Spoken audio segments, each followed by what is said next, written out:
Let's get your ears on because we're blowing the speakers out.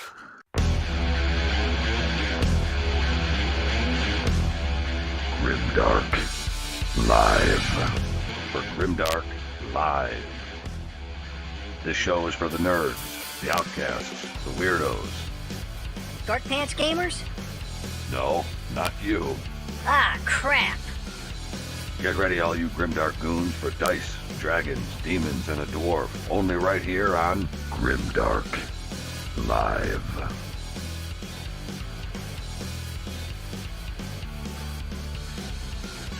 Let's hit the fucking road! All right, we're talking Slaves to Darkness tonight on Grimdark Live, and I think we got the microphones finally fixed. I want to thank everybody for hanging in there with us last week while we sounded like we were talking with into an echo chamber. But, Billy, what do you hear what you say, man? There's a lot of politics jokes in there about an echo chamber. Yeah. That's true, yeah, that's true. Speaking of which, We there's did. a lot of Warhammer jokes about an echo chamber. You know what? Specifically around list building, get creative. I know, especially with all the Slaves to Darkness changes, man. Dustin, what do you hear what you say, bud? Yeah. Some interesting changes with Slaves of Darkness. I think potentially for the better. Yeah, well, again, GW gives us a little snippet, a little peek behind the curtain this morning, Warhammer community, and every nerd starts, going a little crazy with it. Yep. And but they only tell you about a third, if that, maybe less than, maybe a fourth, maybe a quarter of the whole story. So we don't really know. We know what we saw looks all right. Mm-hmm. It's like the big reveal where you're going to pull up behind the curtain and find out who the villain is, and it's just a clogged toilet. That's typically how GW. Yeah. It's funny. I always thought about this. I compare it to like when getting into this weather right now, getting into this type of weather, this getting colder outside, right? Mm-hmm. So when if you're out on a Friday night or a Saturday night and you meet a girl and it's not like if you're down in Florida, this is Warhammer. What's a girl? Yeah, exactly. It's like you never know what the whole reveal is. By the time you get her back home and you get all the clothes off, you're like, oh shit, I got a fat one. By the time you take the scarf and the modern era, the long underwear, I'll take that as long as she ain't got a dick. Well, that's true. That's a good point. That's a good point. Yeah, I don't want to nickname her the tripod. No, that's true. That's true. So Dustin, what exactly does Slaves to Darkness mean to you? Well, it's all about the importance of chaos. Little inside joke going out there, folks. Don't mind these two as they potentially lose their shit over and over again. Sorry about that. Dustin was making more off-color jokes before the show started. Of course, I wasn't doing any of that, and neither was Bill. We're not known for that kind of malarkey. Yes. It's only ever me that does that, of course. Exactly. And we seem to be having something going on here. I have no idea. I'm not even sure if we're still live anymore, folks. Bit of technical difficulty. I have no idea what is happening, but I think we're okay now. Mm-hmm. Okay. I think we're back. I think we're good.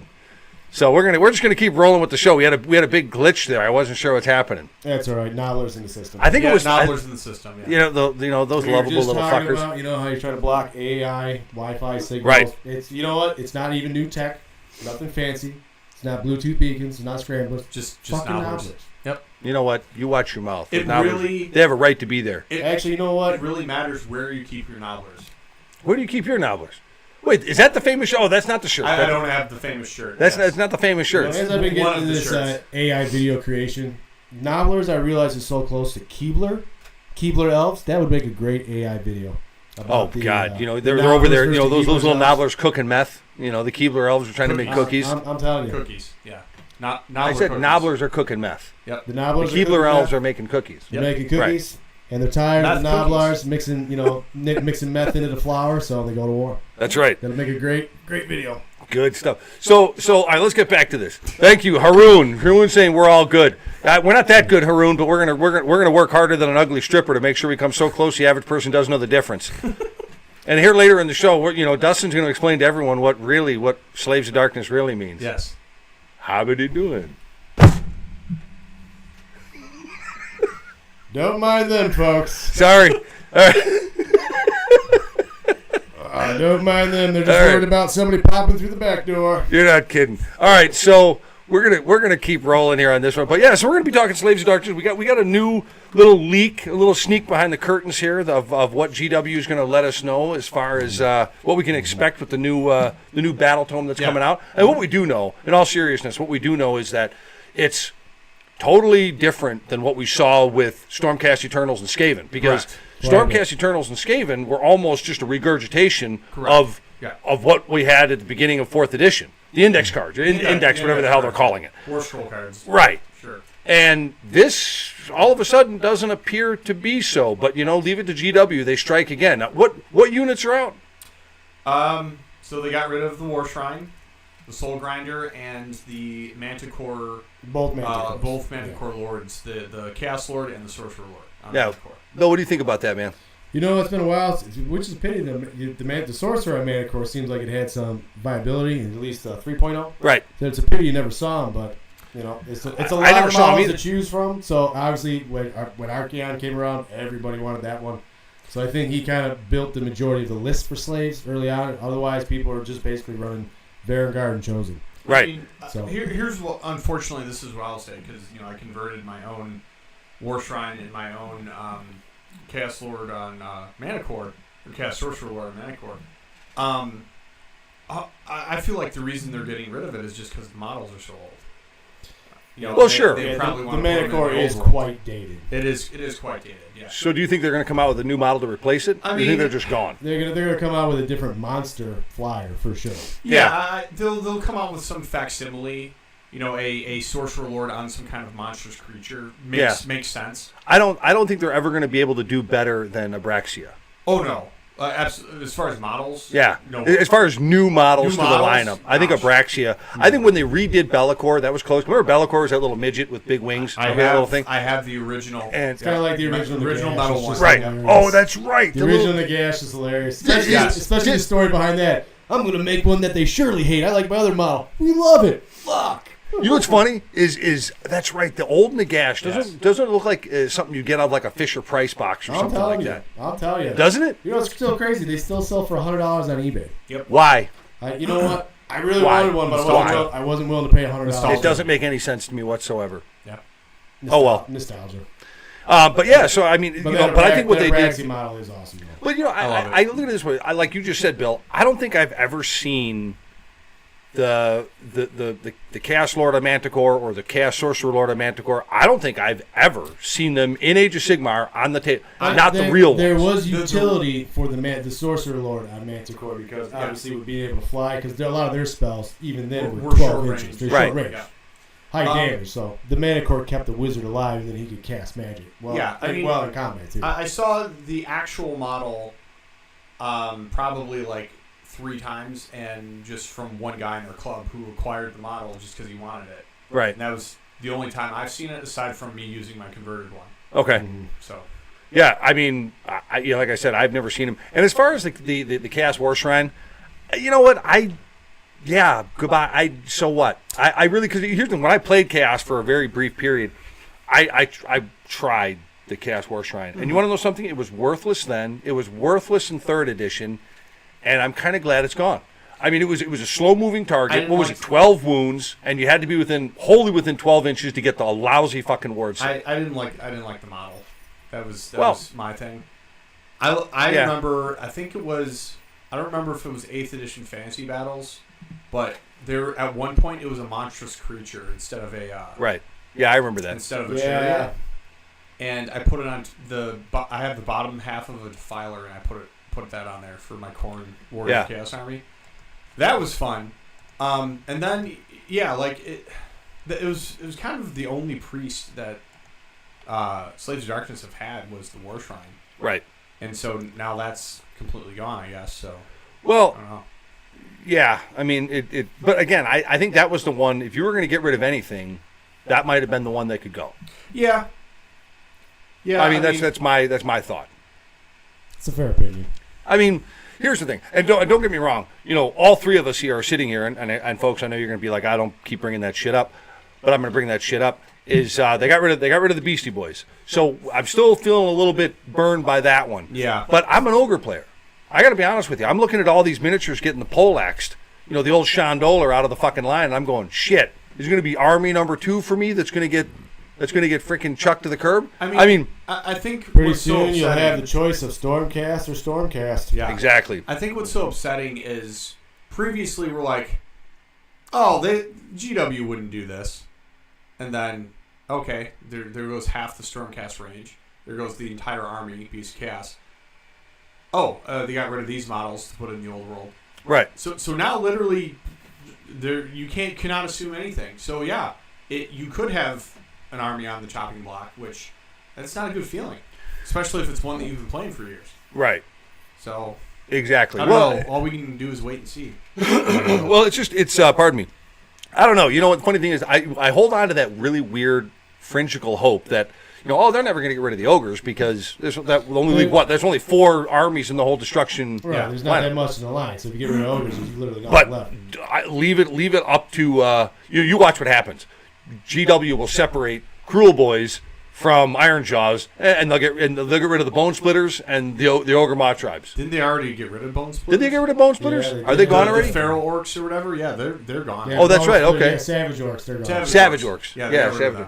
Yeah. Well, watch. They'll do something like that. They'll keep it for destruction armies, all right. But it'll be small, crackhead. I've got AIDS orcs, and people that have a quite like trailer park orcs. To be fair, everybody who plays all the other alliances, all complainers.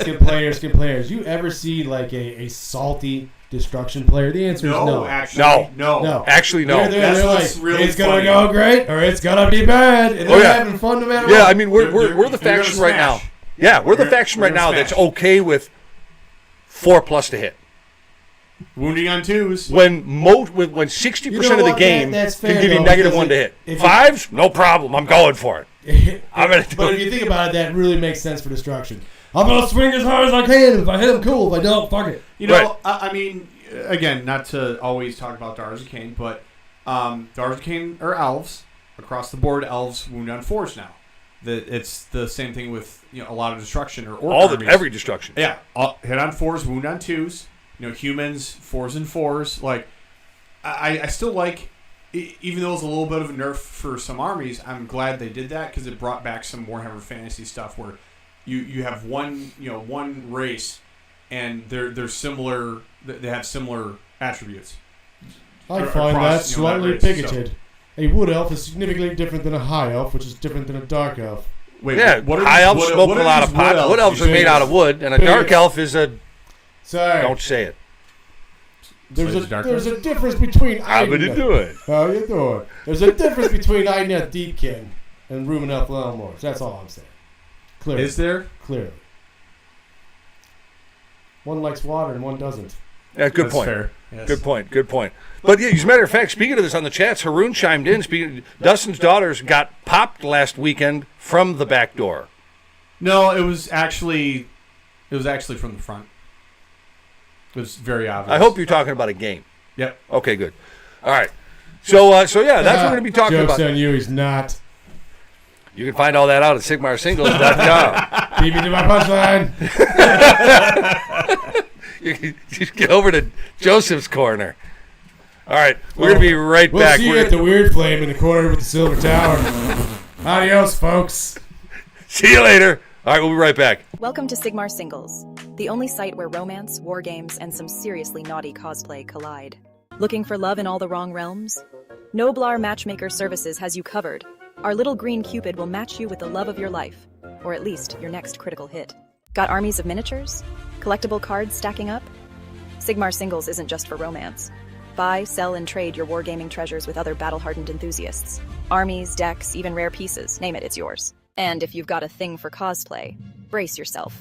Explore our spicy collection of naughty Sigmar Singles photos featuring all your favorite characters, furies, and more. Guaranteed to roll a natural 20 on the intrigue scale. Join us at Sigmar Singles, your one-stop hub for love, trades, and just a dash of chaos. Where else can you find miniatures, matchmakers, and some wild cosplay fun? Only at Sigmar Singles. DopeSigmarSingles.com. More than just a battle, it's a connection.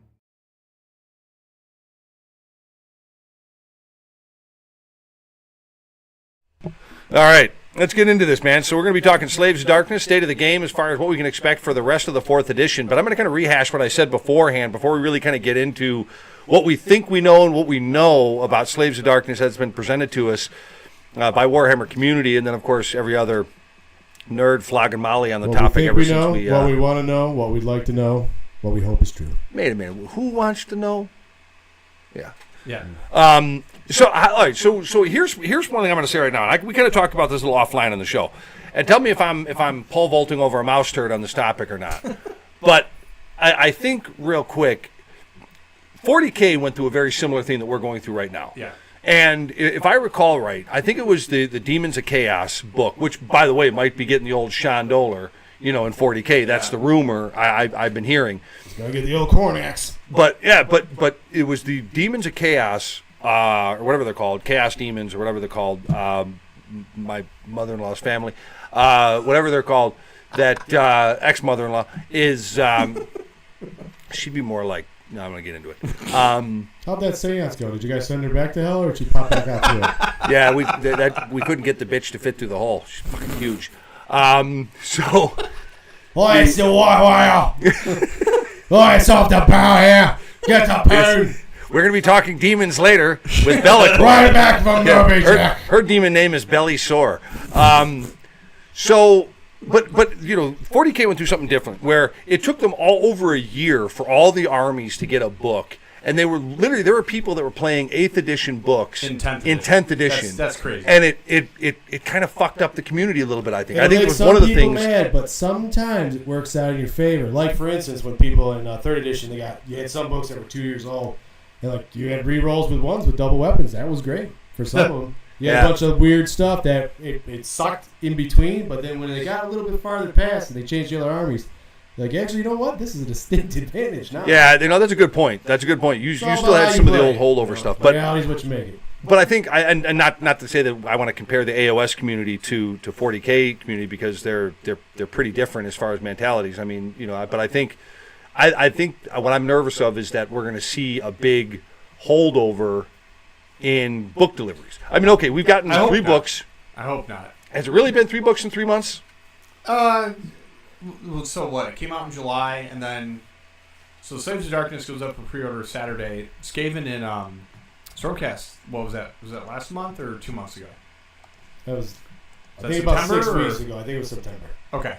Yeah, it wasn't October. So. That's not terrible. Yeah, it was the end of September, I believe. Well, I mean, you got a hell of a lot of armies still yet to go. Oh, I know, but and I would think, or I would hope, that Games Workshop already has those books either ready to go, imprinted or in queue. I mean, and that's kind of. We know they don't.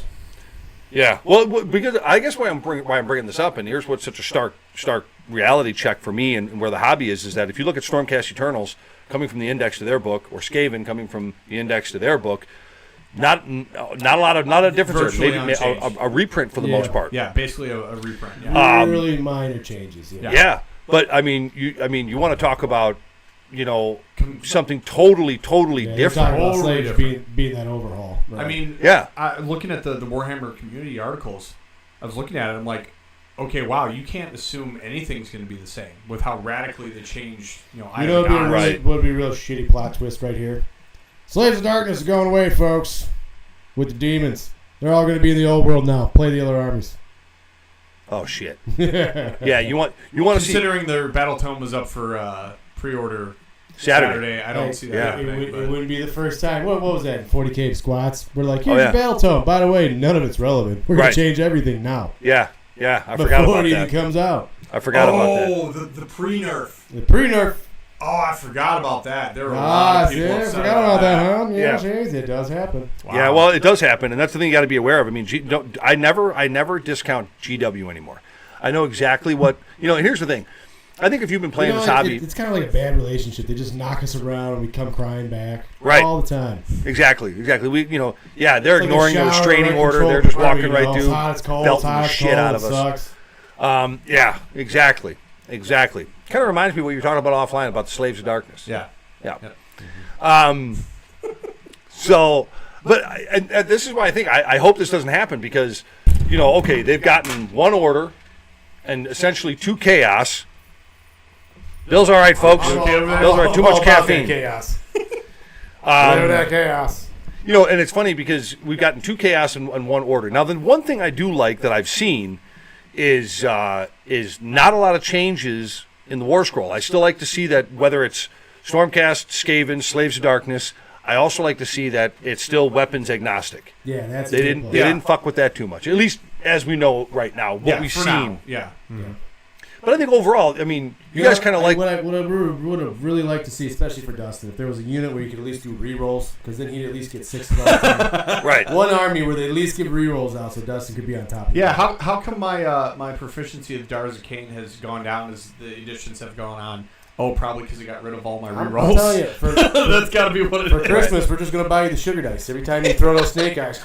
Yep, exactly. Fuck this game. But you guys are pretty happy with what you've seen so far at the Slaves of Darkness releases. There's not a whole lot to be upset about. I mean, they took away stuff that people typically don't use. Right. And then, the Regiments of Renown are pretty cool. It looks like they're fun to play. I will give you that one, and I do want to get into that because...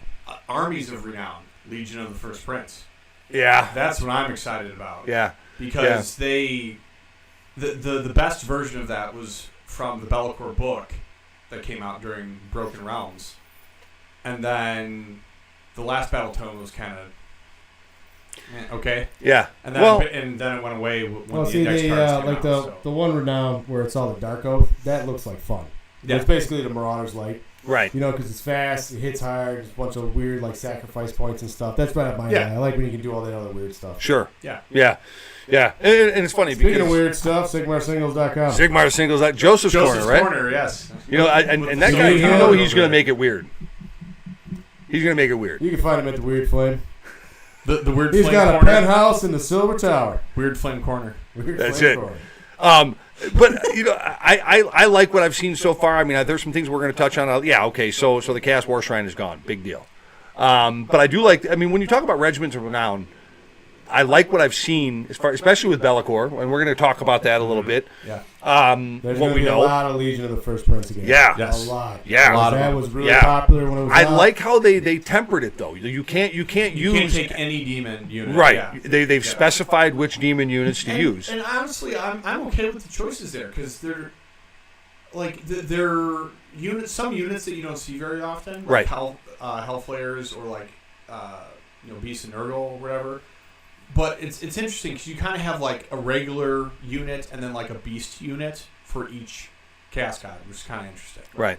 So I kind of like that. Yeah. I mean, it's going to be interesting to see that because go ahead. It seems like they're kind of using this coalition again, where you can have the like I said, Armies of Renown or Regiments of Renown, where you can kind of mix and match in between them. Right. Which makes it, again, adds that little bit of flair to it, which would make it fun. I wish they would make it a little bit simpler though, and just if you have. Which hopefully this is where they're going. Which if we talk about the Demon Prince Regiment of Renown, where you can take a Demon Prince and put him in Maggotkin, or sure, I understand why they have to have the different keywords, but part of me would just be like them to simplify it how it was in the olden days, where you have the Khorne keyword, you can go in the Khorne army. Right. And I don't want to get too ahead of ourselves in the conversation, but I really like this idea where you could have a very cheap little, character, like a Dark Oath War Queen or something like that, running around the table collecting those 8 points. That's what I'm getting at. So if you take the Dark Oath Regiment of Renown, where they got the what do they call it? Basically Winter Soldiers or something. It's actually really cool. Yeah, Tribes of the Snow Peaks. Yeah, that's it. Where they have their own little rules. It's all Dark Oath units. You can't take anything else. And then it kind of reminds me of the original Marauders, where they had all the other old gods. Yeah. They're the Crow God, the Snake God. Right. All right, let's get right back with this. We're going to get into this, guys. We're going to dive right in, but first, you got to watch this, man. Why do 99% of Dark Warlords avoid job applications? Because Conquering Realms doesn't come with a 401k. So Archeon, the big bad from Age of Sigmar, is dating a super chill gal who's holding down the fort, paying all the bills. But our boy Archeon's got to step up. Enter the Slaves to Darkness. Picture this, Archeon and his crew applying for jobs. Archeon as a barista, spilling more coffee than blood. Meanwhile, Chaos Warriors in cubicles trying to decipher Excel spreadsheets. And don't even get me started on the Chaos Sorcerer casting spells for better Wi-Fi. But hey, every relationship is about balance, right? Even if that balance involves dark sorcery and an HR meeting or two. So next time you're having a rough day at work, just remember, at least you're not the ever-chosen trying to make it through a job interview. Now who's up for a latte from Lord Arshan? Be still my broken heart. Haroon, you saying the Dark Oath are the new Beastie Boys. There's three people in the studio that are not going to... I didn't want to go that far, but it plays similar, but it's not Jesus, you're already replacing the fucking Beastmen already, dude? I wouldn't say it, but they do play similarly, and that's why I like them. God. You know how quickly the heart forgets, man. I'm telling you. I still want to play Magickin of Nurgle, but with Beast Chaos models. How? All right, that's a whole other show. I do want to hear about this. Trees. Oh, there you go. You know what? I've seen that before. I've seen something similar to that. I think I have.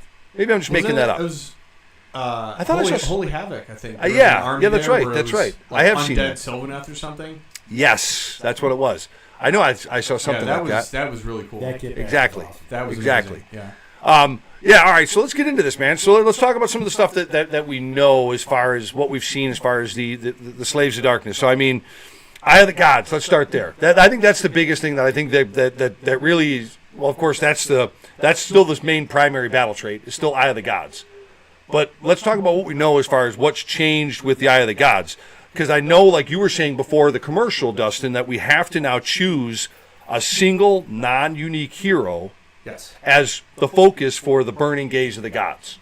Yeah, so previously you could have pretty much any unit, regardless of mark. They would destroy a unit, and then they could roll in the Eye of the Gods table. And in previous editions, you could like take an objective away from somebody and roll in the Eye of the Gods. Sure. But now, I mean, from a lore standpoint, it's always been about the champions of chaos ascending to demonhood. Right, exactly.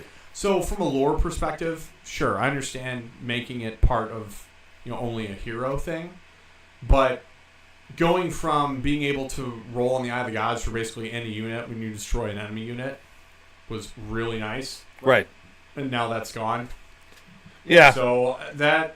So you're saying you're not really a fan of where it ended up. Is that what you're saying? I'm more open to it now. I think the big problem I have right now is it's once per battle army.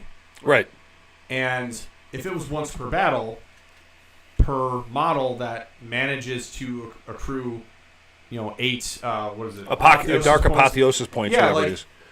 It's still kind of hard for a hero to do that, because the only way to do that is you fight, or you take an objective out of in enemy territory. That's how you can get D3 hero or Dark Apotheosis points from each of those things. Mm-hmm. So, but I mean, think about problem I have is think about it this way though. If you took like a cheaper hero, like I said before, like a Dark Oath War Queen or something like that, and you just have her running around taking objectives. Yeah. Okay. Sure. Maybe that's. I mean, and I think you're going to see. Well, I don't even see it. Tricks that are movement too, which would be yeah. But I think you might see some shenanigans with cheaper, more cheap heroes on the table. That's the problem. You let them shenan once, they will shenan again. But the issue I have is it would make a lot of sense to have a bunch of cheap heroes, and then you potentially have the chance of getting multiple demon princes. Like, that's awesome. That's one of the things I miss moving into 4th, where basically it's by regiment, because you're essentially limited to 2 or 3 heroes max, and then you're kind of screwing yourself. Right. Yeah, you can't take a whole bunch of extra heroes. Yeah. So that's probably the only problem I have with this is it's once per game army, which means you do it once in a game and that's it. So you get one demon prince. One demon prince. So I mean, but I would still say that's a huge change from what the Eye of the Gods used to be. That this is a huge change, and 8 points seems pretty fucking doable. I mean, I don't see 8 points being anything that people are going to sweat over. I still think the Tzeentch one is you got the option to either end up as a Chaos Spawn or a Demon Prince. That would make it I mean, well, we don't know Tzeentch yet, right? So we don't know that for sure. If they make that the rule, then I'm playing it. That's funny. I mean, that was a good one. Like when it was Game Spawn and Beast of Chaos, it was hilarious. Yes. I'm going to suicide my own hero to hold this whole army. I love doing that. Dude, that was the best. Well, and especially what do you mean it's a Chaos Spawn? Yeah. He's about to ruin your day. My favorite thing. Because you're going to lose the game now. That's right. Okay, you'd have your hero turn into Chaos Spawn, and then, all right, I'm going to give all the units around it +1 attack. Yeah, you know what? Yeah, the was it Devouring Madness or something like that? Yeah. Or, Madness, Miasma Madness. Right. Yeah. And of course, folks, none of this is happening right now in this book. We're a bunch of old guys. Yeah, we're a bunch of old dice dudes just going backwards in time and boring the fuck out of everyone. So sorry about that. Yeah. So I mean, I that's the only issue I have is that it's once per game army, which means one time total in a game. instead of each hero attempting to do it once per game. But also, I mean, from a lore perspective, it's like, all right, well, first one to become a demon prince wins. Well, yeah. That is Well, isn't that the whole thing? That's the whole thing. That's the whole thing. So that's fine. So, kind of piggybacking off of where, I mean, okay, so it seems to me that you got a little bit of a nerf on the Eye of the Gods. There's something weird. I like it though. I like it better because it's okay. I think the Eye of the Gods more before open to it was it now. more fun to roll all those dice. Yes. Don't get me wrong, but there is something kind of asinine about it too. Yeah. And There's always a chance to turn into a It chaos was spawn. pretty ignorant right off the get-go. yeah, yeah. It was just, I don't know. I did not like it. But I didn't really give a shit about it either. Half the time when I was playing Slaves of Dark, just for the brief time I did, I forgot about the fucking thing. I don't think I ever did it. So, but I think this one you're going to be a little bit more aware because to me, the way that your brain works is You're going to be focused on your hero. you're going to be focused on your hero. This goal. Yeah, you're going to have. Yeah, you're treating it almost like a battle tactic. Which That is true. If you can only yeah. do it one time, you're thinking about Right. it. If you can do it all the time, it's kind of like, I'll do it when I get to it. Right. Yeah, and you know what? It's really funny. It's one of these rare instances where you're actually fulfilling the lore through gameplay, where you are going to have your hero run the path to glory during the game and become a demon prince. Right. Which honestly, I'm more okay with that now. Now that I've gotten over my initial rage, but now I'm like, that's actually not bad. When he gets really mad, folks, he sends in complaint letters. Yep. He doesn't My- break, my he middle- doesn't, he doesn't write anything. He writes a very long-handed, It's a well-worded scathing. letter. He just It's like scolds a them. He's scathing very letter. cross. Did you know that my middle name is Karen? Bitch. No, You should How check the hell out did- when he sits upside down and his beard turns into hairstyle. that's right. That's right. That's kind of Turns weird. into a beehive. Yuck. The That's kind of weird. The bee dude. So let's keep the wheels turning. Let's keep the chaos wheel turning here. So, I mean, okay, so that's changed. Okay, fine. Eye of the Gods. I kind of like it. It is a little bit nerfed, but I think I like it because it's different. It's not really. I don't want to say comparable, but it's different. But talk a little bit about this Pledge of Chaos. So this is I think This is a big I think change. this is a bigger change than even that. even that. I really do. Instead of taking a chaos mark, like in the indexes, and it just giving you passive ability where Khorne, for example, you get +1 attack if you complete a charge. Okay. Or the best one, Nurgle, -1 to wound in melee. Nurgle's still the best that I've seen. Amazing. Unless they do something crazy, Bill, with your Zeech. Well, Zeech, they Yeah. only ever had +1 to cast or something. But I think for Nurgle Zeech- is still the fucking best thing. We'll get into that in a minute. I'll shut up. Actually, again, if the Zeech one was, if all shit goes south, you turn into a Chaos Spawn, I would play it. Right. Without question. I'm hoping the Zeech one's a little more interesting. I 'cause, still have 18 Chaos Spawn from my game spawn list. yes. So, I'm trying to sell them right now. Yeah, it's brutal. Yeah, the Zeech mark last time was a 4-up ward against mortal wounds from spells or endless spells. oh, yeah, Right. yeah, Which yeah, yeah. last edition was amazing. This edition, there's not a lot of that anymore. Well, there's a lot, but now manifestations are a big thing. So Yeah. if it's blocking the manifestation wounds, but again, it's real specific. Most on who you're playing manifestations against. aren't for mortal wounds though. Most of them are just to That's right. debuff you. I'm using when I play my ogre army. I'm using mine as cock blockers. Yeah. I mean, I'm using mine to block Most of the units time, off that's and how you're hold using things them, back yeah. and distractions. So that was kind of annoying. But anyways, how it works now, instead of marking a unit with a cast mark, they pledge to one of the cast gods. Right. So basically, each turn you have a unit pledged to one of the cast gods, and they get that ability, and it's a constant Fucking passive simps. ability. Which But I will say this: if you don't make me interject. yeah, go ahead. So, hold on. I had something I was going to say. Okay, I'm back. So that was funny. But I like the gears that this has now, Yeah. because before, now here's the thing. Kinda like that, Let's yeah. say you want to take your Slaves of Darkness, your entire army, and you wanted to, for the first 3 rounds, have them all marked in Nurgle. But then you need to accomplish something. Like you're going to get into combat with something that maybe is a little beefy. You might want that Khorne +1 to attack. Yeah. You might want to change them. I think that's a little weird as far as the lore goes, because we've always been taught that of the Chaos Gods, Nurgle doesn't get along with Zeech, and the perverts don't get along with Khorne and all that kind of stuff. And it's kind of like the hot girl at the party playing all the different boys against each other, though. I mean, how it actually works though is you pledge to the Dark Gods for a unit, and that you have that ability for the rest of the game. Yeah. So I don't think you'll be able to change it because you're going to have that for the rest of the game. Well, I what do you mean? Say that more time. So I pledged to Khorne, which gives me +1 attack. Yeah. Okay. You have that for the rest of the game. Well, how do you know? Because that's what it says. Well, is that what it says? Yeah. You don't do the fucking smarty pants dance with me, Jago. No, pledge you to hear Khorne. that?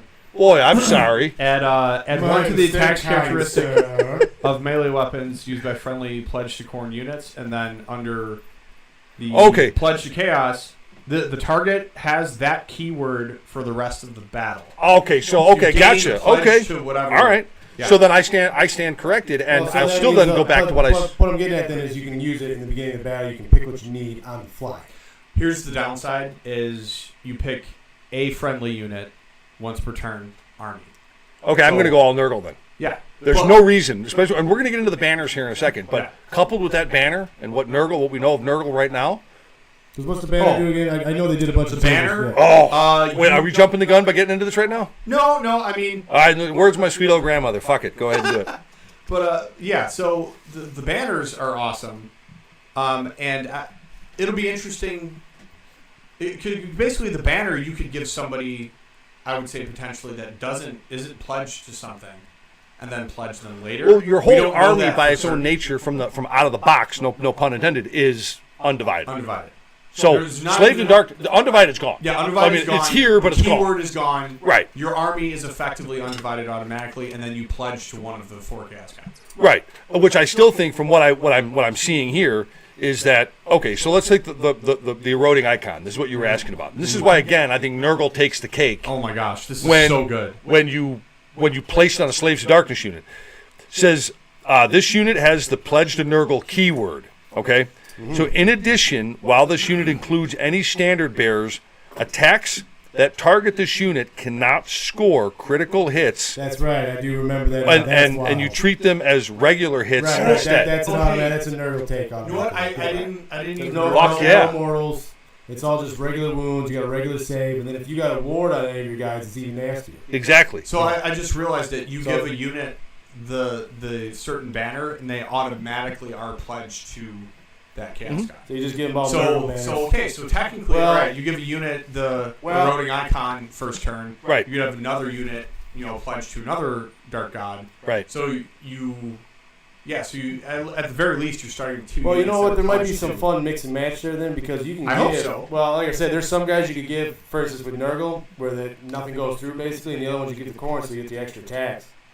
From the back line, because once they're in combat, then so you get basically your chaff, you can Nurgle out. What it's going to come down to is whether or not you can have multiple pledge keywords, which from a lore perspective, no.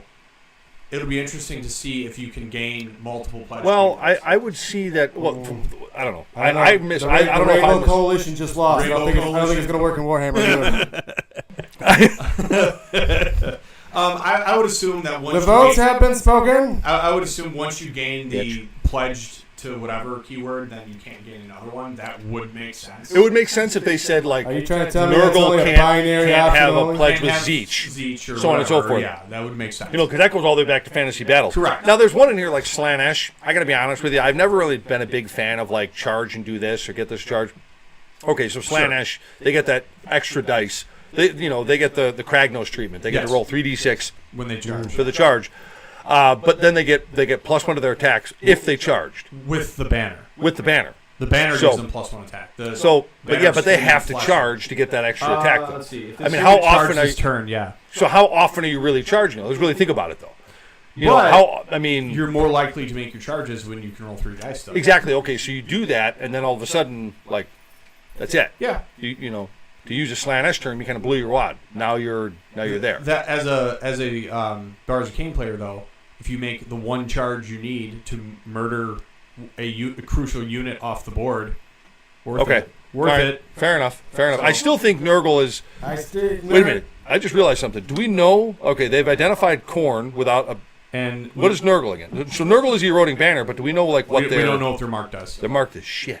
I'm assuming it's not going to be as good as -1 wound, unfortunately. You think so? I think they might nerf it a little bit, but it could be something even worse, where it's like, oh, hey, you don't get wards if you're buying Nurgle unit or something ridiculous. Yeah, because of flies or something like that. Yeah, floating pestilence. No wards when you're within combat range of Nurgle. Yeah. Or unrelenting stench, something like that. Yeah. But it's like go ahead. Well, and here, all we can do is look at what we had previously on the Warfare. They smell so bad, even the Nighthaunt dead don't get their ward. Right. But again, all we can kind of go off of is looking at the previous mark where, all right, we had market corn, you get +1 attack if you complete a charge. Now it's your pledge to it. You just constantly, all the time have +1 attack. Right. So it could be, something very similar to what it used to be, -1 wound, against combat attacks. Or maybe because it was constant last time, they're going to make it more conditional this time or something. I don't know. Right. But just with where they went with the eroding icon, I feel like they're going to make it combo extremely well with that, because that's Nurgle's whole thing is, disease and pestilence. But I got to say, I love the name of the banner for Slaanesh, the banner of Screaming Flesh. Excellent. That's actually, what that reminds me of is I know that here in the chat's Ironjaw's 1031. He had that last weekend. Yep. And of course the penicillin helped him cure it right up. But he had that Screaming Flesh thing happening on too. He's got to stop hanging around Boys Town. I was gonna tell you, I'm glad the itching has stopped. But it was really tough on him for a long time. Yeah. I stand by it. The Zinch one would be absolutely hilarious. If you turn somebody into a chaos spawn and they spread the curse of change. We found Camille. They run into a regiment, or they run into a unit, and then it slowly spreads. You got to roll a bunch of crazy dice. And you never know what you get. They might turn into Nurglings. They might turn into more chaos spawn. They might turn into brimstone horrors. Whatever the case is. You said horrors, didn't you? Yeah, all the time. Okay. All right, always. good. Found at the Weird Flame. Yep.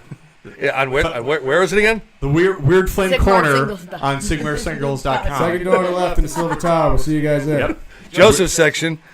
The Weird Flame Corner. What did I want? Children's wear, hardware, ladies' lingerie. Some all at the same time. Why is that hammer wearing a thong? We don't ask questions. Wait a minute here. Joseph, what are you doing? Stop with those toe touches, you sultry bitch. I don't know where we just went with that, but I'm sure Steve's out there somewhere doing cartwheels. I think he's smiling. Nope, just his asshole. Oh, jeez. I didn't know it was Mother's Day. Those are just two tattoos on each butt cheek. Did you tell the people I played my first game? You know what? We're Wait, going to go ahead. You no, tell. you tell. No, please. No, you tell. All right, Camille's. You Camille's. have more details. No, we so a little break in the details here. Camille, our other daughter of Cain here, finally played her first game this past Saturday. So let's all give her a round of applause here, folks.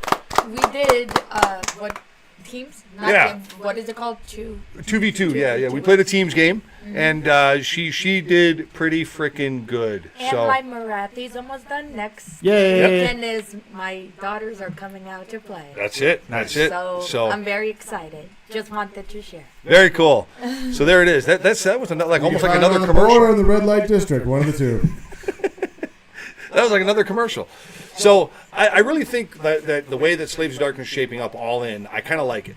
I got to tell you, I know that, again, we've only seen about a quarter of what the army is or could be. We haven't even talked about Legion of the First Prince either. I'm saving the best for last, dude. You got to tee it up, man. You I got know. to tee it up. I'm excited to talk about it. Just like we said about Slaanesh, don't blow your wad, man. We got to get there. We're going to have fun tonight, and boom. Wait a minute, are those I saw a 4-year-old you look like a stroke victim trying to whistle. All right. It's winking at me. All right, we're back. All right. So would you like to carry us on there, Be'lakor? Let's hear about the. Go ahead. Okay. All right, let us have it. So Legion of the First Prince is back. It's back. Yes, it is. It's back, folks. And I'm excited because you can have a Slaves of Darkness army with demons in it. Mm-hmm. His main ability is First Damn Prince. Be'lakor, while he's in combat range of any friendly. If somebody could take the Be'lakor model and put the Prince head on it, that would be awesome. Legion of the First Prince. That's what I'm saying. Think about Interesting. it. So you're talking about take the Demon Prince head and put it on Be'lakor? Take Bellacor's head off. Get a 3D printed Prince's head. Oh, Prince! And give him the wings I are now gotcha. the wings are now the purple cape. That's all. Oh, that would be. Oh my God. That would be Legion something. of the You know, first- someone's going to do that. Legion of the first Someone- prince. That all the other people in the actual regiment are all different rock stars from back then. Someone You got, like, please Jimi do that. Hendrix, you know? That would be. Please awesome. do that and All then right. share it with us. Somebody Please. absolutely has to do that. Please Now do someone that. will do that. All right. But So let's get into this. So, Yeah. Legion of the First Prince is back. I kind of like it. I can't wait. I can't wait to get a copyright claim from his estate. yeah. So what we don't know is how we can organize the army regiment-wise. Mhm. I mean, obviously Be'lakor could take whatever unit because he's a war master. Yeah. But the big question for me, War master. You war master. The big question for me is if you can have just a random, hero, sorcerer lord or something in Legion of the First Prince take demons in his. I regiment. doubt they're going to give you I something. doubt you're gonna be It's able to never do going to that. be that good. Yeah. It's never going to be that good. You Forget know, about it. if there was a way though to get like under the keyword sneak one in there for you, you sneak one of them in as a priest or something, then that would be Yeah. awesome. Yeah, but I think they're going to force you to take old. That'd be way too far. Yeah. Yeah, you'll have to take them in Be'lakor's regiment. You're gonna have to. So, but anyways, first Dan Prince. Basically, if you have while Be'lakor, a friendly Be'lakor is within combat range of any friendly non-hero Legion of the First Prince demon units. That's a mouthful. But Be'lakor gets a 4-up ward. Yay! Well, He finally gets a ward. so do you think they're going to take away his ethereal ability though? That'll be interesting. He's Because kinda always there's had no that. way he's going to have the ethereal ability and a ward save. He did. They got a tit for tat. That. Well, They're gonna get rid of it. here's all I have That's to just say gonna be a ward is then. in the Be'lakor book, Legion of the First Prince, he absolutely had that. Okay, no, but I'm talking about like in today's game right now. I don't know, like the ethereal thing is always kind of been his rod thing. real quick. Oh yeah, It's yeah, always no, kind of been his exactly. thing. So I don't know.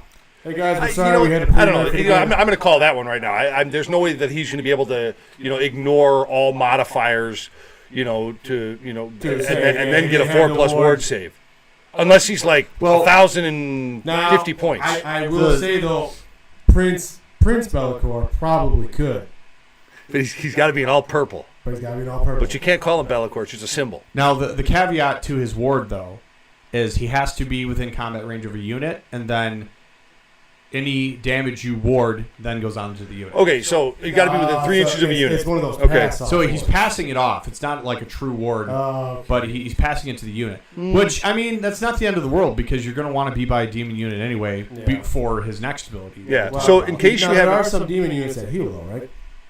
well, at the time, I think Nurgle units heal. Yeah. Off the I top don't of my know. head, That I'm not stays sure the about same that. when you got, for instance, Nurgle units around him. So he's Like pass- plague bearers, yeah. yeah, I mean, I pass don't them know if off they heal, to but they unit. have the 5-up ward. So so I mean, okay, so you can't ward. but then you know, can't pass- ward a yeah, ward, You can't ward, so- you can't ward a ward, but that's what I'm saying because they heal. I'm pretty but sure they have a D3 is passing off a mortal wound a ward save? yes, It is. Okay. All right, fine. at least going by that ability. Okay. Yeah. Does it say ward? Yep. Oh, For a same- ward, and then same thing, though. whenever you make a successful Okay, so it says ward. So So if there they you got have it. Legion of the First Prince, so you can take Nurglings. Nurglings will probably still heal. No, there are. But it lists out. Go through the list of what Yeah, demons we know we can Here's get. what That's you right. can actually take in the army. So Bloodletters, Blood Crushers, Screamers, and Flamers of Zeech, Plague Bearers, Beasts of Nurgle, Fiends, and Hellflayers. Which that's a surprising amount of units, but you cannot take every demon unit. But it's interesting. Camille, when you mentioned flamers and screamers, that reminded me of all your friends in L.A. Sorry. Pretty straightforward. Anyway, What's that black cancerous looking thing on the horizon? Welcome to LA. all right, so sorry. But then the other ability that Be'lakor has, it's once per turn army, your hero phase. You declare if a friendly Be'lakor is on the battlefield, pick a non-hero Legion of the First Prince unit to be a target, which doesn't have to be a demon unit. So this is what's kind of interesting. Okay. So the effect is until start of your next turn, you add 5 to the target's control score, which is awesome. That's And then if the target's a demon unit, add 1 to the save rolls for the target, which is great because they already have a ward. And then if the target is non-demon, it has a 6-up ward. Interesting. So you add to the control score, and then you make it a little tanky. 1 unit. Now, here's what I would like to know. And someone can probably correct me just how control scores work. So beast units can only ever have a control score of 1. right. Correct. Like Yeah. my cats. Yeah. Okay. So which isn't because there's like 3 beast units that he could take in his army. Because at first I'm like, oh, I could take a unit of fiends and give them a control score of or add 5 to their control score. But they can only ever have a control score of 1. So, okay, but it says though if he can take those units and he can increase their control score to a 5, then that's what happens. Yeah. Add 5 to the target's control score. Keyword be damned, right? Yeah, keyword be damned at that point because he's altered. Well, sure, and that's good because initially I was looking at like fiends are a really good debuff unit, but then it's like okay, well you can't really use them to take objectives, but then because Belcor's there, War Scrolls always trump the rules. Okay. Yeah, that would be a good way to put it. I know it's not in there, but I know that's typically the way it goes. Is War Scrolls trump the rules? Which I mean I could see you not being able to do that because otherwise I'm like oh man. I'm going to take this unit of fiends that normally I can't capture an objective with, and suddenly they're worth 5. Or you add 5 to their control score. Right. I can see that not being a thing because they're beast units, but still, that's a nice thing. It's just like, hey, unit on this objective that I need to get this turn, you're more tanky and you count as more. Right. That's really good. Mm-hmm. Yeah. And then what was even more awesome, like this is what surprised me, is... You take Legion of the First Prince because you're not a regiment of renown. You're an army of renown. You have your own spell lore. Oh yeah, Bellicor gets his own spell lore. That's right. But awesome. That wasn't identified yet, right? We don't know exactly what they are. There's only 2 that have been shared. One of them is Shroud in Darkness, which is a 7 to cast. You pick a friendly Legion of the First Prince wizard cast a spell. So that's what's funny is you could have a regular sorcerer cast this. Because they would have Legion of the First Prince. Right. Pick visible friendly Legion of the First Prince unit that is not in combat, wholly within 12 inches of them to be target. Make a casting roll. The target can move d6, and then it cannot end that move in combat. But in addition, until the start of your next turn, the target is not visible to enemy units while they're more than 12 inches away. No. So, decent reposition spell. Well, yeah, but, I mean, you probably have that for maybe a round. More than 12 inches away, around maybe. It prevents you getting shot one time. Sure. Then it's worth it. Sure, I mean, okay. What? I mean, do we know what is to cast? What? 7 cast. A 7? No, that's not that good then. It's going to depend on the terrain. Yeah, but I mean, you're going to get 1 round out of it, not get shot once for a 7. Well, how I look at it a lot of guys is can't shoot in combat now. Oh, so true. If you round the terrain. And then they got to get within shooting range. Yeah. So that's a good point. There's potentiality there depending on what the actual objective is, or what I should say, what the battle plan is, and what the terrain says. Well, I mean, here's the other thing: you could friendly Legion Prince Wizard to cast spell, pick visible friendly. Yeah. So Bellicor could target himself with this. He could. I guess there's also the question being there is if you get that Zinch keyword, if it has to, or if it boosts magic casting, because then 7's not that big a deal. Because Zinch is always 1 or 2 to casting. Yeah. And then the God, I can't wait to see what Zeech is. I'm excited. Sorry, I didn't mean to interrupt you. I'm excited. I think I got a feeling that they're going to vault Zeech. I think Zeech is going to go. Actually, I might have just jinxed it. Zeech is probably going to suck again because I just said it. No, I hope it's where you hurl chaos spawn into the enemies again. And they got that. They got the curse of change or whatever. So even if they kill something, you got on a 4-up, it turns into another chaos spawn or something. That would be. You know what I want that they would never do, but you know what I want. Is the old school Zeech mark where you just get +1 to your armor save. Yeah. Oh, God. No, they're not going to do that, but that was just like... Okay. All right, so before I had my Zeechgasm, so what did you... The unlimited spell for this lore is interesting. Dark Cantrip. It's a 6 to cast. Declare, pick a friendly Legion of First Prince Wizard, cast a spell, pick up to 3 visible enemy units within 18, so pretty good range.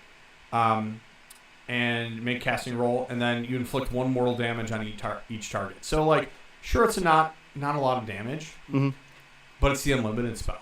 Right. So you could have multiple wizards just plink, plink, plink, plink on 3 units do mortal wounds. And sure, that doesn't sound like a lot, but it'll start adding up. Right. Especially if, again, it's the unlimited spell. Take a bunch of cheap casters in addition to... Bellicor, and you're starting to splash mortal wounds on people. Yeah, you know what? Because then again, from a Zinch list perspective, when you got the Alkalites, and then because they can cast them. So if you're sitting there using them, they're hurling their little bolt. Yeah, we just talked about this last week. That's what I'm saying. No, it's relevant. Yeah. Yes. Finally, we're finally talking about something that means something. Yes. Welcome to the show.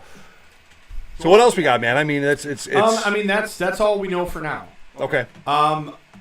Now here's what's interesting is because it's an army of renown, basically means you accept these new rules for your army, and you don't use the regular Slaves of Darkness ones, which.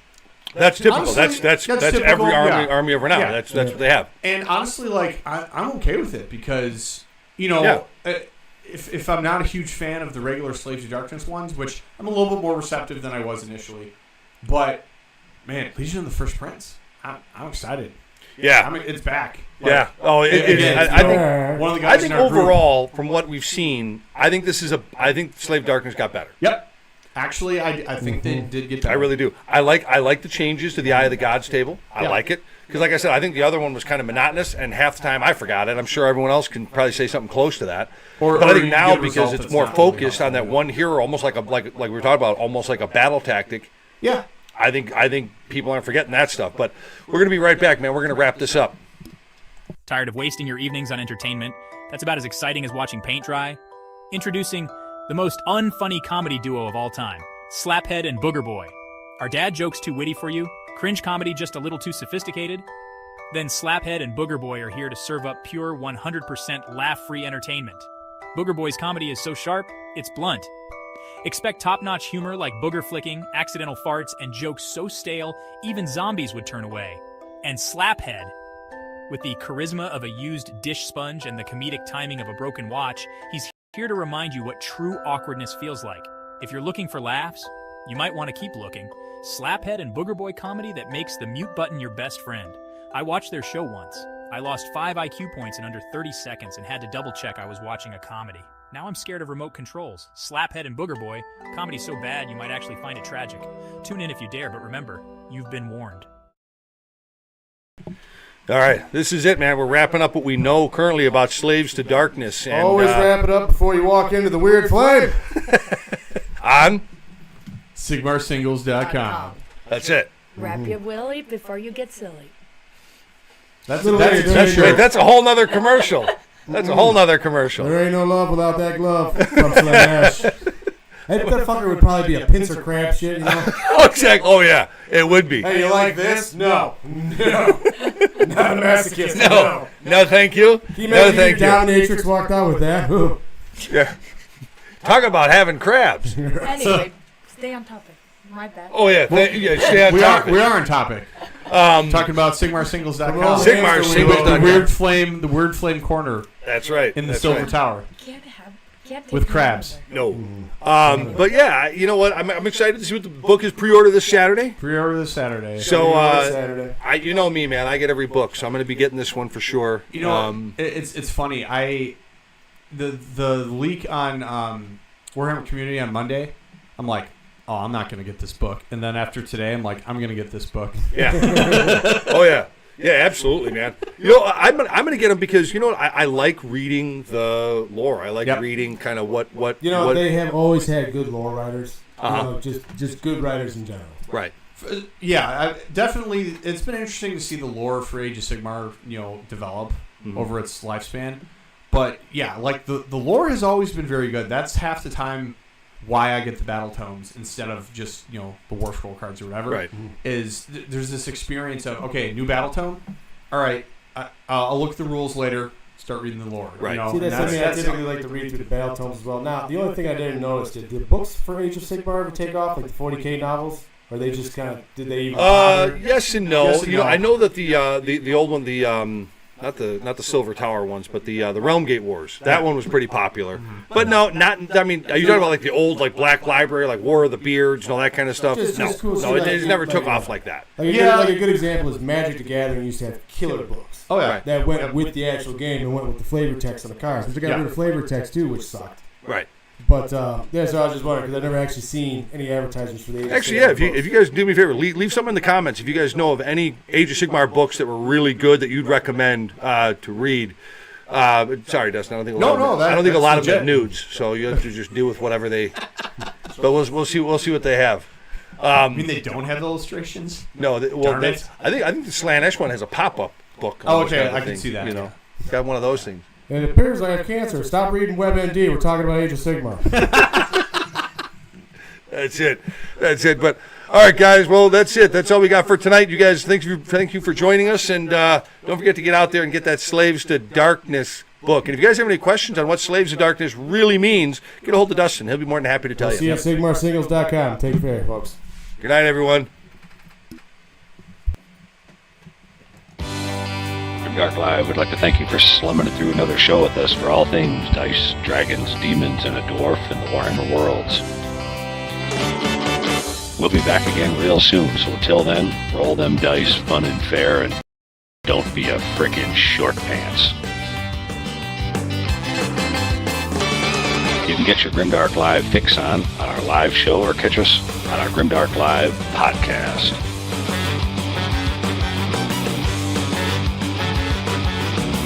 Never fear, gang. There'll be more great content from Grimdark Live coming to you each and every week. So stay tuned and stay grim, all you dice-chucking, glue-sniffing gamer goons. You're all awesome.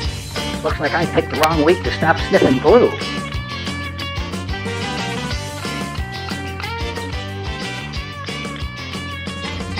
Remember to embrace the main message here on Grimdark Live, and that's a social contract we have between gamers and the commitment we have to each other in this community. We're only as good as our last game.